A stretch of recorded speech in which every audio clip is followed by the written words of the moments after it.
Yes, bitch. I lied to Gail King, bitch. Okay? Yes, honey. Yes, y'all. This is your boy Scotty by Nature TV, and we're here for another review of Love and Hip Hop Atlanta, Season 12, Episode 17. All right. I hope you guys have had a wonderful Tuesday night, and I intend on doing the exact same thing, y'all. What is going on, y'all? Okay. Now, before we get into anything, y'all already know what we do here, okay?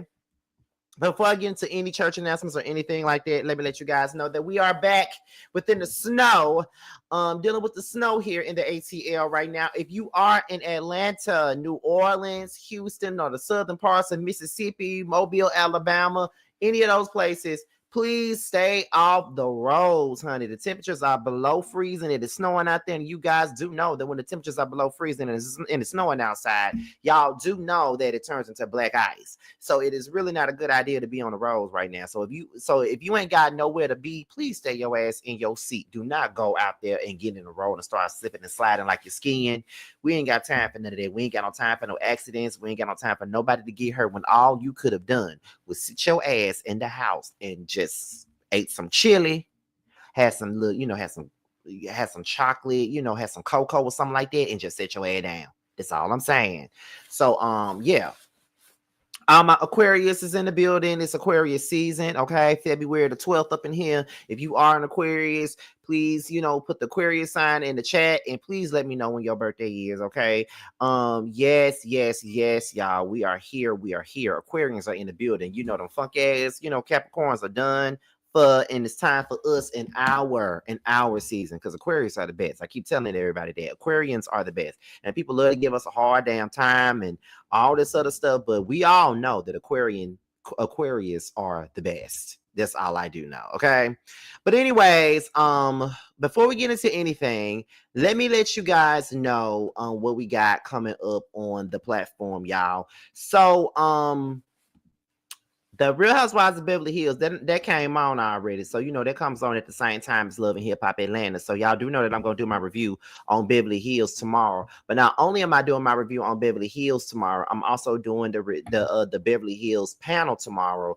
And it stars myself, Really B, JB Says What, Belle Perspective, and special appearances from Simply Sakina, okay? And then on Thursday, we got the Chasing Panel podcast, okay, which stars Scotty, Jamar, Carl, Tramel, Terrence, and Jeremy, okay? Be sure to be on the lookout for all of those things coming up this week, okay? So with that being said, that's pretty much all that we got for the church announcements right about now. So we're going to go ahead and get into the mess, y'all, okay? So, where my notes at, honey? There go my notes. Right here, we got a couple of things to talk about tonight, okay? And if you're brand new to the platform, go ahead and subscribe, y'all. We have a good time up in here. If y'all ain't seen my Love and Hip Hop Miami review, y'all need to take a look at it, because this shit was funny. I just gotta tell y'all, that shit was funny. I really gave a good show with that one. Like, I really had some fun doing that Love and Hip Hop Miami review. I really did. But anyway, we're gonna go ahead and get into some things here. So we're gonna open it up with Jock and Mendici. Okay, now Mendici is asking Jock about what's going on with him and Kendra. So Jock pretty much explains the situation with Kendra about the whole. It was on Vantage Mode. He was sending her heart eyes and stuff in the DMs or whatever. Here's my thing, and I really don't want to make no excuses for Kendra and her loud mouth. You know what I mean? I don't want to make no excuses for her. I don't think that it's cool for another man to be sending you hard eyes. But at the same time, though, Jock, you got a lot of motherfucking nerve to get in your feelings about some goddamn hard eyes when you've done way worse in the marriage than Kendra could ever do. You fucked other people. You've had women around, Kendra, who didn't even respect her. Remember that girl that was working with you on the last part of the, on the first part of the season, and Kendra, she'd have been all up at y'all house and stuff like that, and she made it seem like you was fucking her and all kinds of stuff, talking about Kendra was mad at her because she pretty and all this other shit. And I'm just like, Jock, you've done a whole lot of stuff to Kendra to embarrass her, and you up here mad about Vanish Mode and some hard eyes.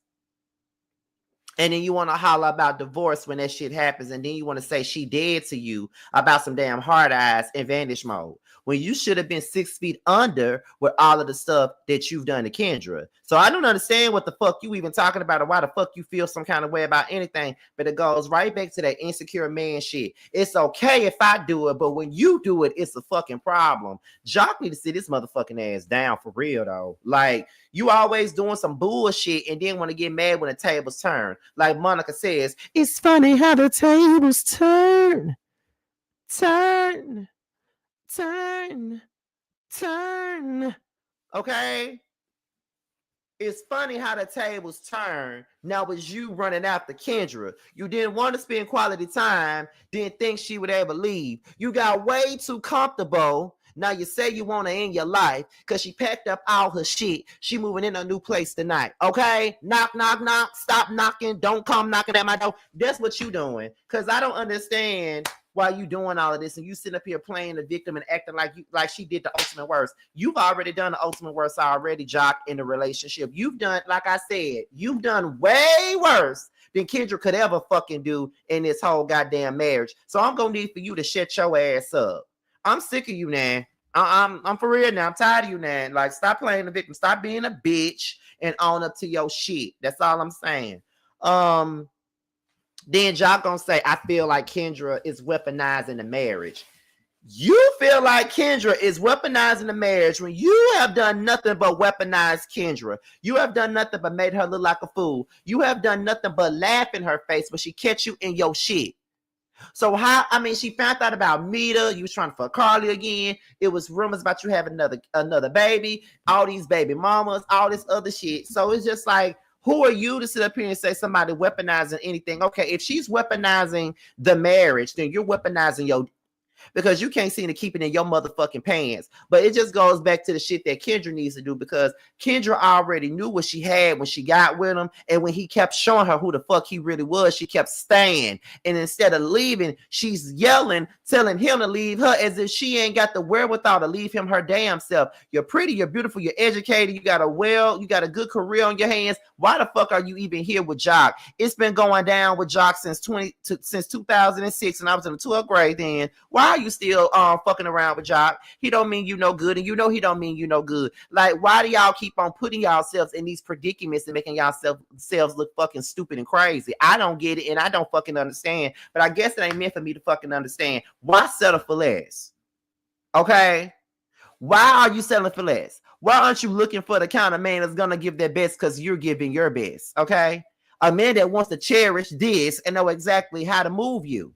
Not some silly little boy who wants the goodies because he took you to the movies. Okay? I'm just saying. No. Is anybody else just fed up? And you heard it all before. So wherever you are, Kendra, just get up, okay? And sometimes you got to say, I don't want it anymore. It's that simple. But it's clear that you still want it, so it is what it is. Like, I can't tell you enough to stop. And DC feels like he's catching strays from Kirk and Rashida in this situation. He feels like Kirk kind of threw him under the bus with the Jasmine situation, and it's just he's tired of the shit. And he wants an apology from them. One thing about Kirk and Rashida, they don't think that they do anything wrong. And in DC, if you're looking for an apology, you're going to be waiting for the rest of your life. Because Kirk and Georgia Prune would never apologize for anything. You do realize that they ain't never apologized to K. Michelle for saying that Memphis did not beat K. Michelle's ass. But yet Georgia Prune and her luggage under her eyes are sitting up here on Beauty and the Beats podcast saying that they already had a conversation. They apologized already. Yeah, they had a conversation, but you didn't apologize. So if y'all motherfuckers really sitting up here thinking that you're gonna get an apology for either one of these self-righteous motherfuckers, you out of your damn mind. That's all I'm saying. Anyway, moving on. Mama D is in the hospital. We in London, and I'm so glad this is the last episode that we're all in London, because I'm ready to get the fuck out of London. I'm sorry.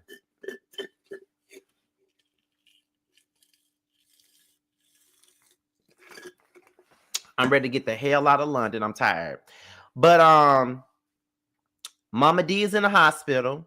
Bambi then says that Scrappy is using his mother to take the heat off himself for, this pregnancy and getting this girl pregnant and how he's been living reckless and all this other stuff.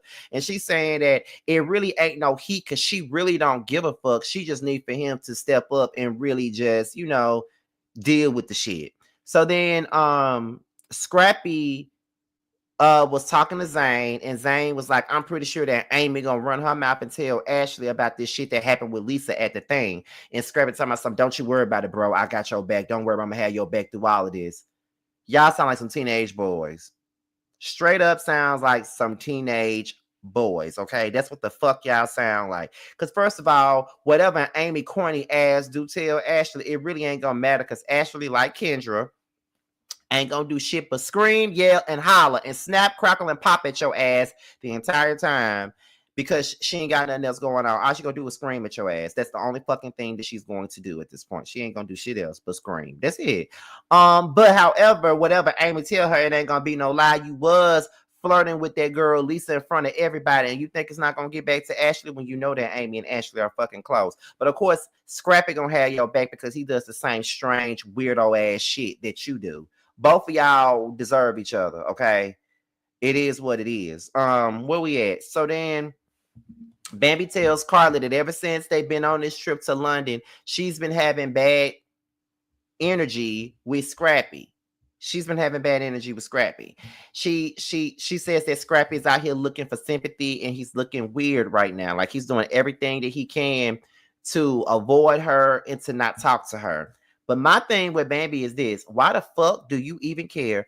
I don't even understand why the fuck you care at this point. You claim that you don't care about the pregnancy. You claim that he really don't owe you no explanation. And you always say that it really don't matter to you. So what the fuck are you talking about? Why are you even bothered and pressed and pissed about this whole situation? Because if I was you, I wouldn't even be worried about it, nor would I be caring about it. That's no longer your problem. The divorce is final.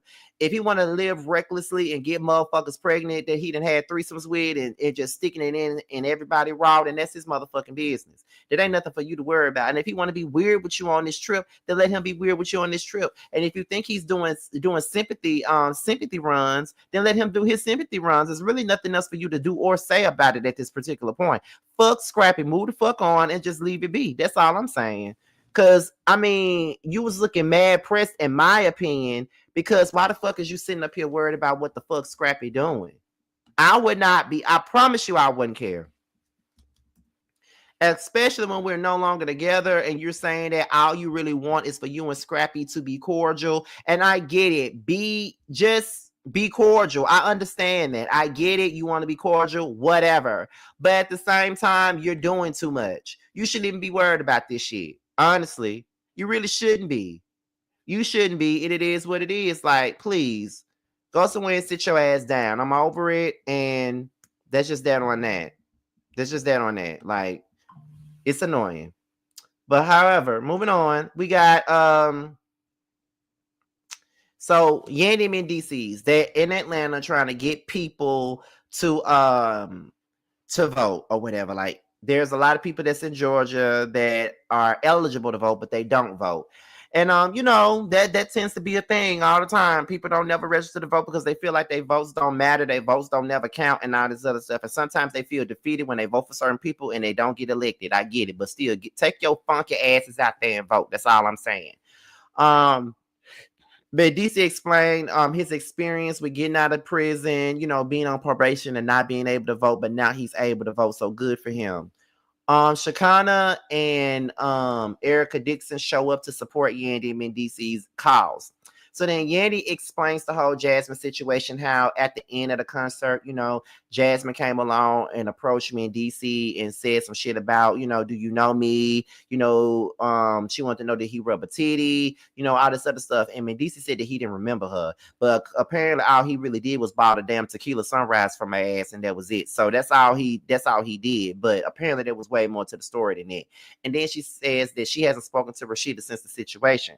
So then that's what Shakana says. Well, I'm not in it. I ain't got nothing to say, but somebody lying, because Erica Racine says that Mendici fucked her friend, but I don't know who lying. And to be honest, I don't know who lying either, Shakana, with your Jigglypuff looking ass. I don't know who lying either. I don't see it for your ass with your cigarette smoker's voice either, but I do agree with you on that. Somebody is lying. I will say that. And I think Erica says that she really hopes that Rashida and Yandy sit down and actually have a conversation and try to move forward because they are really good friends. In my eyes, I see Yandy and Rashida as the same person. First of all, both of them have run a course on Love and Hip Hop. Okay, both of them. Like Yandy ran her course on New York, and she brought her ass here. And Rashida Ben ran her course on Love and Hip Hop Atlanta. So both of them are both running their course. They've been here far too long, probably getting paid more than everybody. And I don't care about neither one of them at this point. But I guess they're good friends, and I guess you don't want to see a good friendship come to an end. But I could care less about Rashida and Yandy's relationship. They get on my nerves. Erica mentioned Scrappy's baby, and Yandy says that she was rooting for Erica and Scrappy, but Erica says that she's been treading lightly with Scrappy because she already knows how he gives it up. Girl, you've been knowing how he give it up, and you still was giving it up. If you get my drift, you was giving it up even though you knew how he gave it up. But at the same damn time, Erica, you claim that you ain't been giving it up, but yet you was involving yourself in the affairs of Scrappy and Bambi and sitting up here celebrating and popping bottles and shit when she started going through the same shit that you went through. But I don't understand why the fuck you thought that shit was funny or anything to deal with or anything that was funny when you already dealt with it. You wanted somebody to be on your side. But yeah, I get that you and Bambi had your issues, but you went through the same thing. So why would you think that that was something to laugh at? You feel what I'm saying? But this is why I don't understand why everybody gives Erica Dixon all of this praise, but then want to knock down the likes of Bambi or Diamond or Shay as if Erica is better than any of them. All of them were in rotation. Let's be clear. Everybody had their turn with Scrappy. Everybody had the key to Scrappy's dick, and they turned it whenever he was ready for them to. And that's just the motherfucking truth. So Erica ain't no better than the rest of the folks in Scrappy's harem. Okay? None of them. She ain't no better than none of them. They're all the same. Okay? Erica is still the one that stuck to him. Shada moved on with her life, although she's now engulfed in another toxic situation with fucking Fabo, but that's another story. But she's no longer dealing with Scrappy. Bambi don't give a fuck about Scrappy. Diamond and got engaged to a whole nother man, and Erica is still doing the same thing she's been doing for decades, following up behind Scrappy. But okay, but when you say that, folks want to argue with you up and down about how so much better Erica is than the rest of these girls. Y'all only saying that because she pretty, and y'all think that she look better than the rest of them. Let's be honest, but whatever. Anyway, they say that Mama D is sick, and everybody get their prayers for Mama D, right? Scrappy and Bambi, they argue over the tension that they got going on. And, Scrappy said, my mama is dying. And then, Bambi was like, you're over dramatic. You overdoing it. Scrappy walk out. And Bambi was like, I've been trying to be here for you, even after all the shit that you've done to me and all this other stuff. I still been holding you down, which is true. You have been holding Scrappy down despite all of the shit that he has done, and you have been very loyal to the nigga too. So and it's to the point to where I don't even understand why you still so loyal to his ass anyway. You really don't owe him shit, to be quite honest. I like, honestly, you really don't owe him shit. You don't need to do no more than what you already doing, to be quite honest. But I get it, because you was in love with him. Well, you are in love with him still, no matter what you say. You are in love with him. You got 3 kids by him, so it's easy for someone to say that you need to stop. So I get it, but girl, leave him be and just do you. That's all I can tell you, because Scrappy is a little man and he's never gonna, accept responsibility for the things that he does. And that's just the truth. So Scrappy goes outside, he vents to Zane and he breaks down to him, and Scrappy is ready to leave London at this point. With Scrappy, that is the one thing that I do agree with you on, because I'm ready to leave London too. I'm just saying. So Mama D, Shekinah, Erica Dixon. Mama D explains how she found out about Scrappy's baby. She found out that it was a threesome gone wrong. And then Shekinah was like, he need to start putting a rubber on it. He need to learn how to have protected sex. And Erica was like, you already know that he's not going to do that. That's just what he does. You know that's what he does, but here you go sniffing up behind him like he's the newest fragrance on the shelf. Girl, shut your ass up, Erica. Let's see. Mama D says that she's not surprised that, Scrappy had a baby out of a threesome, because he's always making bad decisions. That's what Mama D said. Now, I ain't said that. Mama D said that. His own mama said that, because he said, look at the bam. I wish you would stop sitting up here trying to villainize Bambi. It's getting old, Mama D. And you ain't learned. Scrappy was the problem in his marriage with Bambi. I don't even get nor understand why you still feel the need to blame her for every single morsel of the issues that was going on with Scrappy and Bambi. Because neither one is perfect, but Scrappy damn sure not. And I'm going to need for you to realize that and understand that he's not perfect in this situation by far in the least bit. He is the real reason why Bambi left his ass alone. The big reason as to why. So I'm going to need for you to know that, and I'm going to need for you to understand it. Because it's really ridiculous, okay? It's really ridiculous, and ain't nobody got time for the bullshit at all, because I know I don't. Where we at, honey? So Erica says that she has no expectations of Scrappy at all. Yes, the fuck you do, because that's why you send your ass there like a reclining chair, waiting on him. Girl, Erica always want to act like she unbothered by shit, but she's bothered. More bothered than Bambi is. She's bothered. Anytime something goes on with Scrappy. Girl, that's the only reason why you on the show is because of Scrappy. You ain't got nothing else to offer but to be Scrappy's wingman. That's the only thing that you have to offer. Like, you was an original on this motherfucking show, and all you here to do is prop up Scrappy and Mama D. Why we ain't seeing you talk about nothing else? Ain't you friends with Rashida? Why you ain't doing those things with her? Why you up here doing all this shit with Scrappy and all that? That's what I'm trying to understand and get, but I guess it ain't up for me to understand nor get, but whatever. Mama D says that she is stressing over Scrappy, and Erica says that she needs to stop stressing over Scrappy and really focus on getting herself better. And I do agree with that. Now. Where was we at? So, the concert happens, they perform, everything goes well.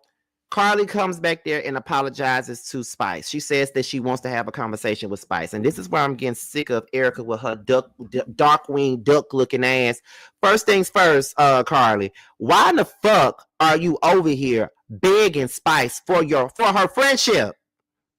Why do you keep begging her for her friendship? She already showed you that she don't give a fuck about you. She'll try to fight you. And then even while you sit up here trying to have a conversation with her, she's still being condescending and disrespectful to you in the same breath, talking about, well, girl, didn't you say that I was aggressive? Didn't you say that you was afraid of me? Yeah, girl, she afraid of you. She afraid of you because every time we turn around, you up here trying to fight her when you know that her dark-winged duck-looking ass is not going to fight you back. That's the thing. That's why she's scared of you. You are a big ass bully, and I'm sick of you. And I'm also sick of Karlie for being everybody's punching bag. Okay? I'm sick of her being everybody's punching bag. Why are you such a punk? Why are you a punk? You know, there was a time, Karlie, where you would step up for yourself. But when it comes down to Spice, you cower. And I don't understand why you cowering down to her. Ever since you got those injections in your face and you made yourself be Daffy Duck, you want to sit up here and be stupid. Stop begging Spice for her friendship. She turns on you every chance that she get. And I'm sick of that bullshit with your messy ass. I'm tired of you begging Spice for her friendship. Spice ain't no motherfucking body, and I'm sick of her getting all this grace when she starts shit and she do shit that she ain't got no business doing. Fuck Spice and her friendship. I said it, okay, and I mean it. I'm like, cause they all be doing it. They let Spice get away with everything, and I guess it's because they respect her so much or whatever. I guess that's why, whatever. But Spice irks me. I'm sorry, but she do. She get on my nerves. Now, when it come down to Erica Mena ass, I'm gonna always take her side with that. But she gets on my nerves. But whatever. However,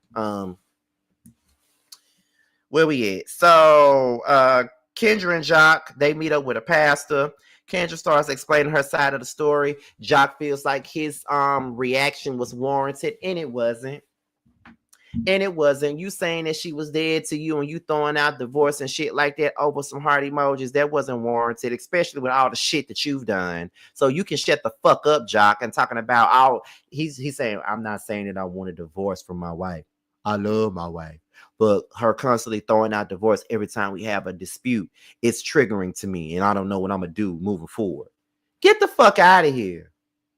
Like, what the fuck are you talking about, Jock? Like, I'm just saying, Kendra is pushing you. No, you've been pushing her. You lucky she ain't pulled at least Left Eye Lopez and burnt up spots. Okay? Because remember Left Eye said she believes in blowing up spots. You better be glad Kendra ain't did that with all the shit you've done. And I wouldn't blame her for burning your house up, to be honest. I wouldn't even be blaming her for blowing up your spot, for burning up spots. I definitely would not be mad. Don't fuck with me and maybe your spot won't get burnt up, bitch. I don't give a fuck. You doing way too goddamn much. But that's Kendra's fault because she had not been marrying this damn quick trip baby's father. Okay? He serves out kids by the dozens, and that's why you didn't want no motherfucking kid with him, because he already had a church of children already, and you didn't want to add to the damn choir. Like, it's giving Quick Trip with Jock. He's look like one of them niggas that stand at the gas pumps at Quick Trip and give and try to talk to women all day and get them money and shit. Like, that's what he gives. He gives that he trap, he gets like he one of them trap boys that stand outside of Quick Trip all the time, looking for the women every time he stand out there. Like, that's just what he gives. I just can't with Jock. He got my fucking nerves. Like, get the fuck out of here. So we get into Yandy, Mendici, Kirk, and Georgia Prune. Yandy says that she expects Georgia Prune to have her back the same way that she been having hers. That's your biggest mistake, because Georgia Prune ain't got nobody back but Kirk's, even though Kirk ain't even got her damn back. So what gives? But anyway, Mendici explains the Jasmine situation and how, he doesn't like the fact that, that went down and how he caught a stray. Now, production asked Kirk, did he ever see Mendici in a compromising position? And Kirk said, I'm going to plead the fifth on that. Now, see how fucked up and messy you are? This is the shit that Mendici is talking about. Y'all really ain't got his back. Y'all really allow him to catch these strays and shit. But your big-headed ass to sit up here and say, oh, you going to plead the fifth. So you're alluding that he's doing shit behind Yandy's back. That's what you're alluding.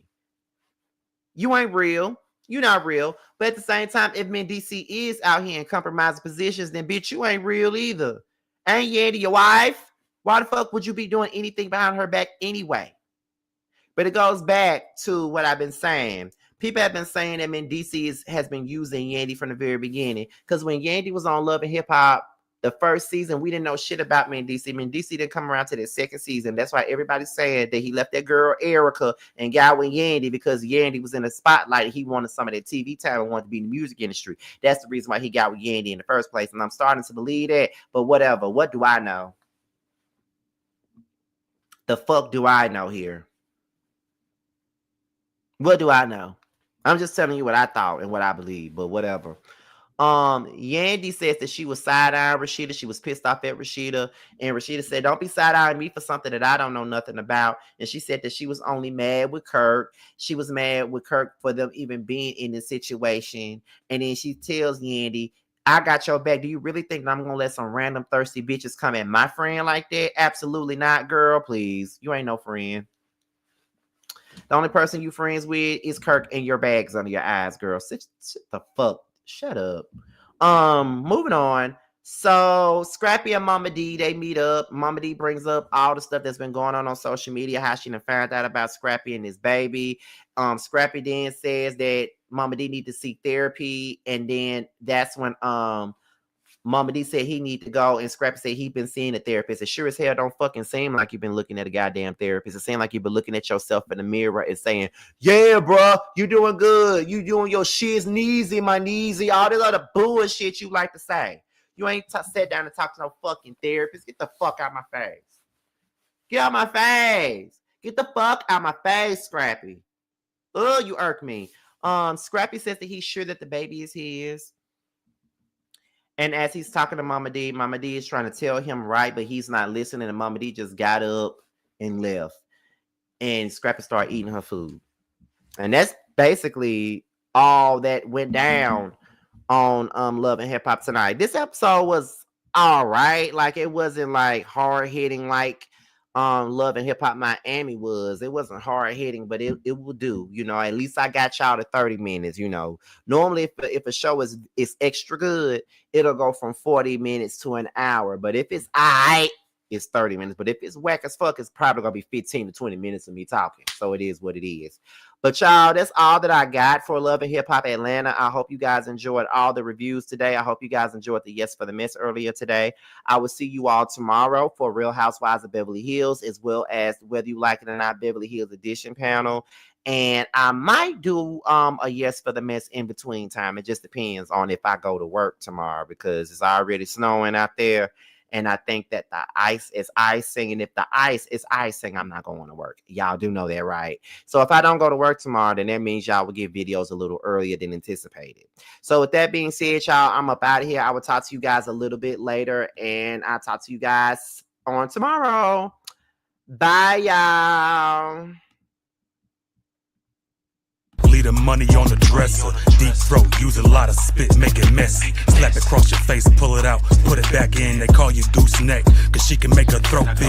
Lockjaw, baby, gon' relax your muscles. You bought your best friend, shit, shorty, what you up to? Take one for the team and support your best friend. Show me how you eat that dick up on your knees with no hands. In your mouth like a motherfucking dentist. Dick move in like a motherfucking tenant. I get that bread, get that head, then I dash. I get my nut, then get back to the bag. And double back, hell nah, you ain't finished. Wanna feel the back of your throat, let me in it. Choke up on this dick, bitch, who you coughing at? Doobie doobie doobie doobie, come and get this Scooby snack.